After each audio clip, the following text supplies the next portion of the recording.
என்னடா பண்ணுறீங்க? உங்கள் எல்லாருக்கும் தெரியும் செப்டம்பர் மாதம் டாட்முண்ட் தமிழ் ஸ்ட்ரீட் ஃபெஸ்டிவலில் இந்த மல்லிகைப்பூ செடி வாங்கினேன்.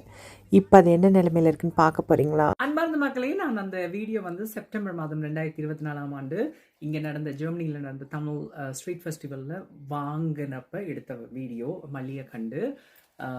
அப்போ வாங்கினேன். இப்போ பாருங்கள் என்ன வடிவாக வளர்ந்துருக்கண்டு. நல்லா வளருது. கண் வச்சிடாதீங்க இந்த பிள்ளைக்கு சுற்றி போடுவோம். ஐயோ வெயிட்டாக இருக்குது தொட்டி. அப்போ ஒரு கண்ணாது விழுந்துடுது. ஸோ இதில் நான் முட்டைக்கோது உடைச்சி போட்டிருக்கேன். இந்த அம்மாட்டேருந்து படித்தது, என்னோட அம்மாட்டேருந்து நான் படித்தது. அப்புறம் வெங்காயம், உரிச்ச வெங்காயம், உள்ளி, பூண்டு இதெல்லாம் பிச்சு உரிச்சு போடுறதெல்லாம் இருக்குல்ல, அதெல்லாம் தூக்கி நான் அதில் போட்டுருவேன். ஸோ அதுதான் உரம். என்ன வடிவாக இந்த வின்டருக்கு வளர்ந்துருக்கு. வின்டரில் வராதுன்னு இந்த குளிர்காலத்துலையும் என்ன வடிவாக வளர்ந்துருக்கு பாருங்கள். இதில் ஸ்பெஷல் என்னண்டா, புள்ள இதுக்கு 3 மொட்டு விட்டுருக்குறா.